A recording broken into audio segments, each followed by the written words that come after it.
Watching This is Smart Minutes Business here in Smart 24 TV, where we drive your business. My name is Masikat Sime, and of course it is a bright morning, a Thursday morning, the 11th of January 2023, and of course we're still discussing the road to the non-alignment movement that we await on the 15th of January 2023.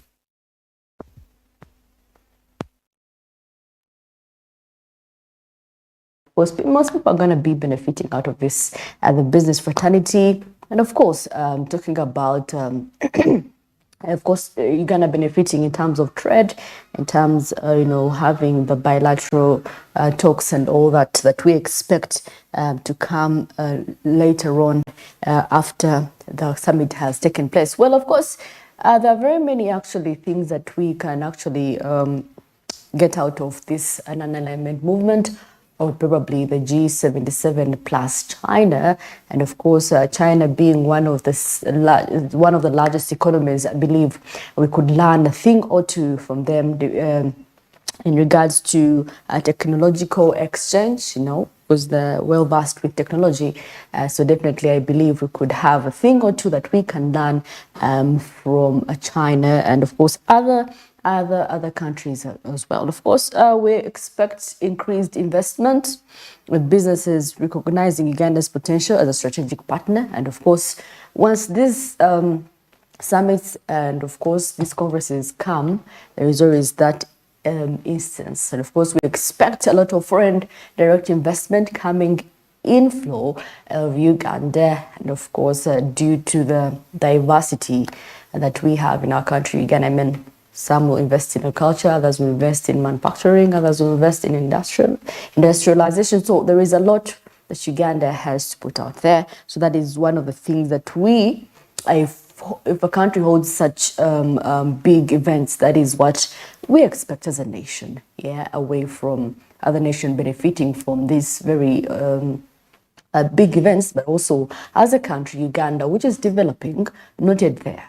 What is that we're going to earn at the end of the day? Foreign direct investment, and of course, if we're going to have an opportunity to promote our economic cooperation, and of course, and forge new partnerships with non-members, fostering trade and technological exchange. Like I said, of course, trade is very important for our country, mostly for Uganda, now that we are trying to actually make sure that we reduce on our imports and actually increase on our exports. We've seen Kenya do it, and of course in the African market alone, they are booming in terms of trade. So definitely, how about we harness knowledge and some understanding, so that at the end of the day we could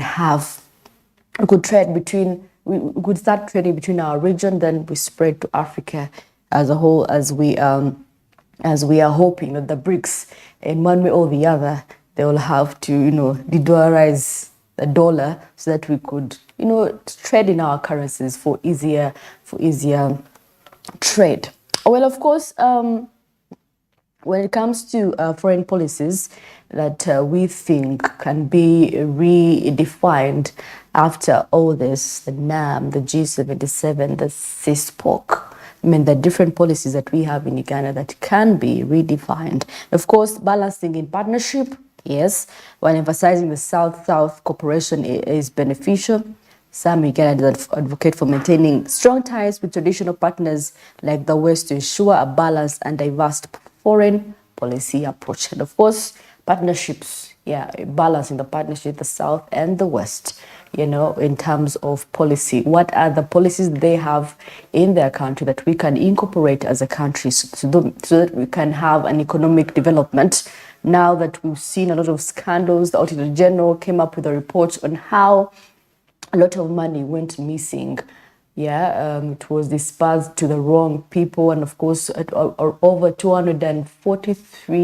42 circles were supposed to get PDM money, and of course, they were ghost circles. So what does that leave as a country for Uganda? Losing out millions and billions of money out of lack of accountability. People do not have accountability. Yes, they account for the money, but then at the end of the day, I don't think it goes where it's supposed to go. I mean, the beneficiaries that we expect for these initiatives are not the ones that are actually benefiting. Yeah.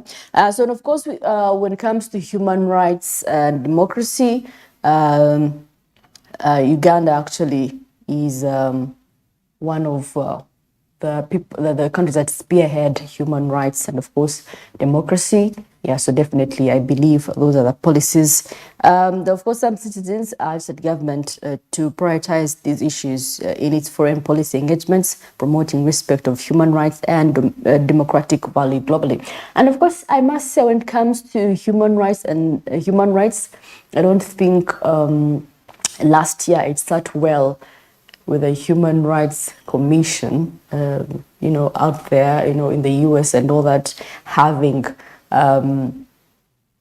us passed the anti-homosexuality law, which has so far led us to the ban in participating in AGOA. So when it comes to human rights, and of course the punishment that was accorded to them, some feel it's so heavy.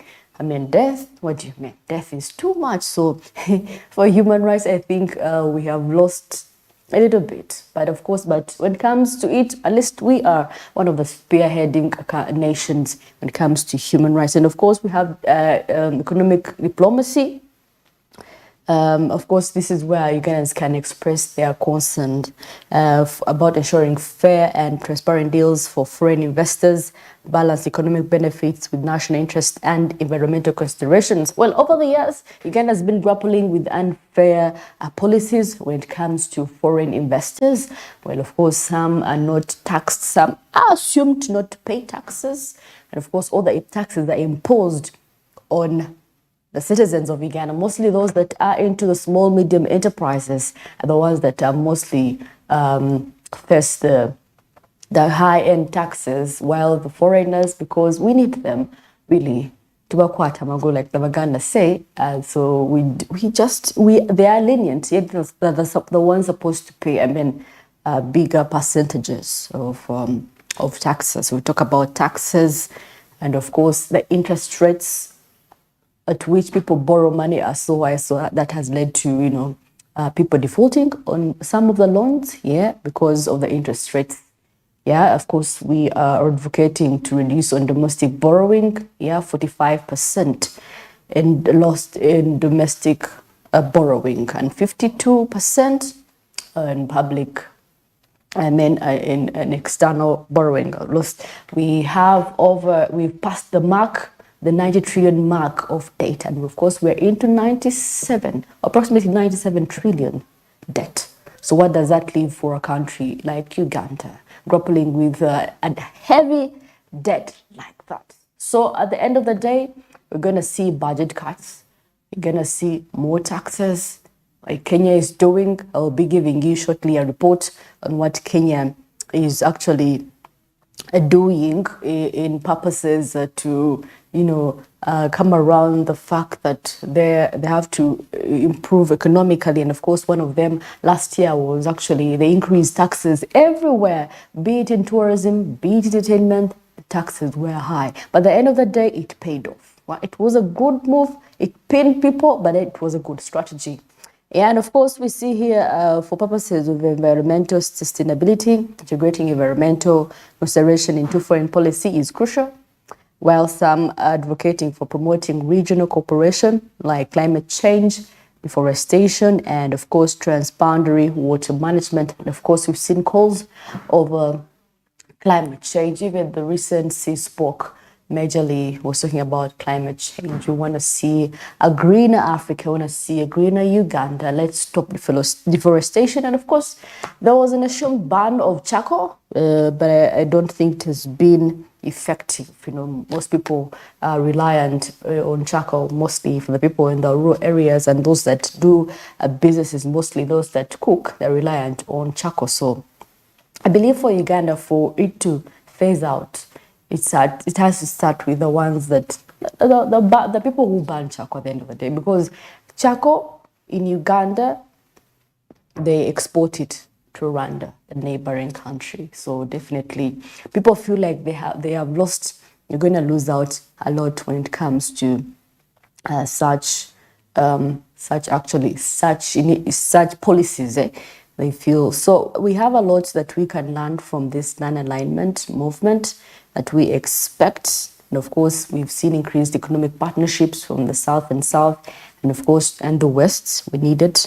And of course, NAM emphasizes on collective action for developing countries like Uganda may prioritize multilateral platforms like UN, AU over bilateral deals with external power. That was the argument actually, because at the end of the day, because we are majorly now focusing on the multilateral, where we converse with a huge number of people instead of where we have to come on table, country by country, discuss on a way forward in terms of trade, in terms of security, in terms of technology. I mean, there is a lot, So this NAM, we expect more bilateral talks, more one-on-one between the different nations. I mean, what do we expect this year? What can we offer you?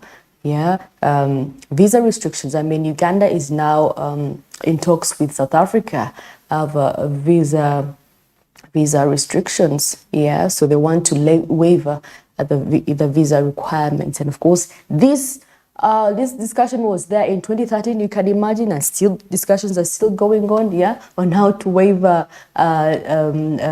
visa requirements in South Africa, because I mean, people actually in Uganda do have some businesses in South Africa. That is where people go to for most businesses. So they working hands in to make sure that there is a waiver on free entry of people who do trade, mostly the business fraternity who do trade in South Africa, and of course Kenya as well, still on the ETA requirements. Now you can actually apply online, yeah, for a 6 months entry actually in actually Kenya. And of course, I'll be giving you more of that story when it comes to that. And of course, that is the reason as to why we are calling for bilateral talks at this very summit. At the end of the summit, we need to sort out and single out those nations that we feel can be at the best, can actually earn us the very best when it comes to policy, economic development, and of course, factors like trade, technology, and of course, foreign investment. Well, just 15 minutes into the top of the hour, and of course, you're still watching Smart Businesses, and of course, right about now, I'm going to get to see what is happening into the press as I'm seeing NAM still the talk of the day.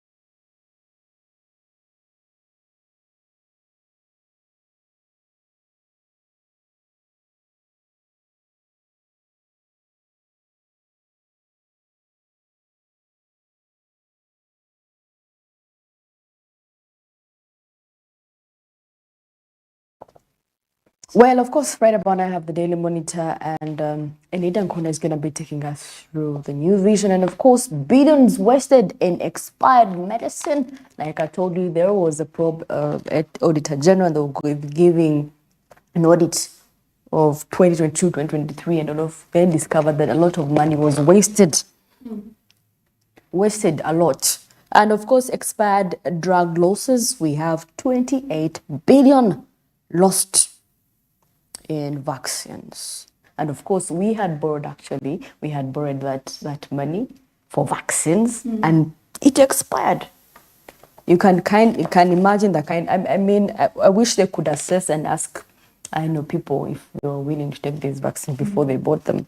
Well, of course, 33 billion NMS has non-viable and expired stock of drugs worth 33 billion. That's a lot of money. Well, and of course, still here, Katanga's daughter remanded to Ruzira, another daughter. And of course, NAM gives us opportunity to push our agenda. That is according to one of the one of the experts right here saying that it's going to give us an opportunity to push our agenda as Uganda. Well, it's a good opportunity actually. I believe it's going to be an open space where we could discuss different ideologies, different policies that we can incorporate, share and learn from each other. Yeah. Then moving on to the Daily Monitor, we have revamped airport, interior airport ready for NAM and G77 summits. Then we also have still the Katanga case, the doctor remanded video record statement from hospital. Then in the business world, we have banks told to extend lending practices beyond financial gain. Then IGG summons Chitutu over OPM funds deal. Then Auditor General uncovers rot in a PPM project. Then we also have one student ridiculed over metallic box set first class degree. Attendance in that is the National Farmers Leadership Center, Good Neighbors Uganda. Okay. Well, of course, talking about investment, like we're discussing the foreign policies, and of course, I told you we expect foreign direct investment coming in after these summits have taken place. Well, and here making headlines here, government targets 378 billion deals from NAM Investment Forum. Look at that. Expectations are so high.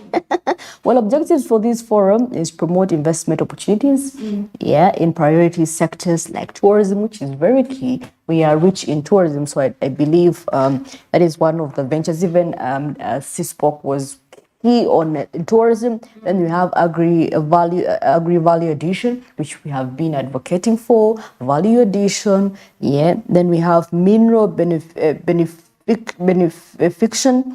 oil and gas. We started oil and gas. Then we have infrastructure development, we real estate, we have trade services, among others. So those are one of the areas that we expect investment in. Mostly, I must say, mostly an agri-value addition, because I believe we are rich in agriculture and tourism, and that is where we are rich in. But of course, not leaving other sectors like oil, which we are starting on. It could be a good deal for our country, Uganda. And of course, roads in final stages ahead of NAM. Yes, finally, and of course, these are long-term benefits for our country, Uganda. Well, right about now, Andrew is to give us the traffic updates on what is happening around Kampala. Well, good morning, Andrew. How is the situation there? Thank you, Marcian Enid, and definitely coming live with your traffic report here at the fairway traffic lights, observing the traffic atmosphere around this particular place. And of course, according to my observation, ever since I arrived here, it's quite very calm, and there is not really much of a congestion, but definitely we anticipate that in the later time of the day, it will get worse. So if you're coming to any of the areas here and you're likely to link up to this particular side, well, it's quite wise for you to leave quite early, because however much it's free, there are signs that it might increase in the later hours of the day. So this is what we're seeing. Now, if we take a look at that is the Yusuf Lule Road connecting straight up to Garden City and later proceeds to that is the Ginger Road traffic lights. You can clearly observe it's quite free. Now, talking about vehicles that are coming in from Lagos side, and actually some of these vehicles probably are coming in from areas like the Bombo Road, and they are connected towards Wandagare, coming straight to the side, Makere Hill side, Makere Road rather, and talking about people in areas like Boise and Nakulabi Kasui. Majority of them actually probably heading towards other different destinations, and they are linking up to the Yusuf Lule Road, heading straight. So we can clearly see that, and there is no what I'm observing, it's the traffic lights entirely in control of the jam here, but there is supervision over traffic officer. We can't deny that fact. Now, still, as you can see, the vehicles coming in from the John Babiha route, that is next to the golf course. They had been held for just about 3 to 5 minutes, but now set free to head to other different destinations. So you can see, despite the fact that they seem to be quite a huge in number, but it's moderate. Just 5 minutes you could spend there, a maximum actually, a maximum of 5 minutes. If you're coming in from areas like Bukoto, Kamocha, you could actually still pass via the John Babiha Road and link up to the Fairway traffic lights, then proceed to the Ginger Road traffic lights and any destinations that are related to that. 5 minutes maximum. Now, if we can sweep through here heading towards Wandegea, Yusuf Leb Road coming from Wandegea side or Mulago roundabout side, it can still show you that you can see quite a fleet of them coming in from those areas. But the challenging aspect here is comes as a result of the Mulago roundabout, which is normally heavily congested. And well, if you're lucky enough and you pass through that, you can actually see a clear lane away from that.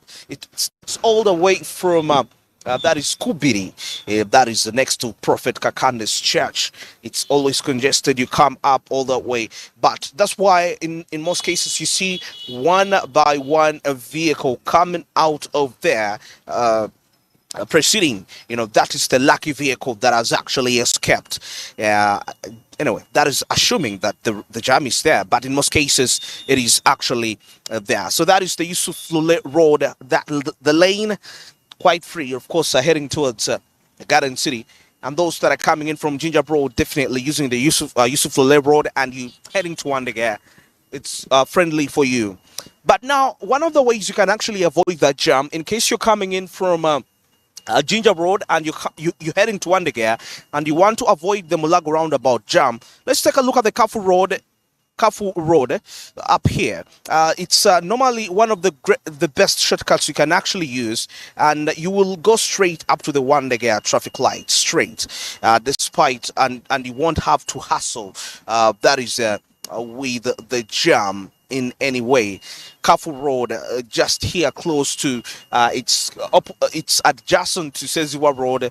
It's normally one of those routes that you can actually use to beat up the jam from that particular side. Yes, Kafu Road, it's free indeed. So you're coming in from Ginger Road and you're probably heading to Wandegea. Use the Kafu Road, branch off there, continue straight. You won't have to pass via the Mulago roundabout. You'll link up straight there, and it will save you quite some time. Of course, that same applies to the Seziwa Road. This one definitely takes you leads you to Nakasero Road, and you can, to Nakasero side rather, and you can be in position to reach the city center effectively. That is, if you're coming in from Wandegea, and instead of heading straight to the Ginger Road traffic lights, then you're held there and then you head to the city center. No, you can just branch off here. Actually, it's a shortcut for you. You'll be able to reach in town much more faster compared to somebody that will decide to continue along Yusuf Flole Road up to Garden City. And this is quite much more a shortcut for you to reach your destination in town quite effectively. And well, that brings us to the end of our traffic report, and the overall situation here is calm. And if you're likely to connect to any of the areas in this linking up to here, this is the right time for you to move. We anticipate probably in the later hours of the day, the situation might get a little tight because it's business as usual. People are back to work. Well, at this particular time, let me take you back to plot 42 Nile Avenue. That is with Masi Katsime and in it.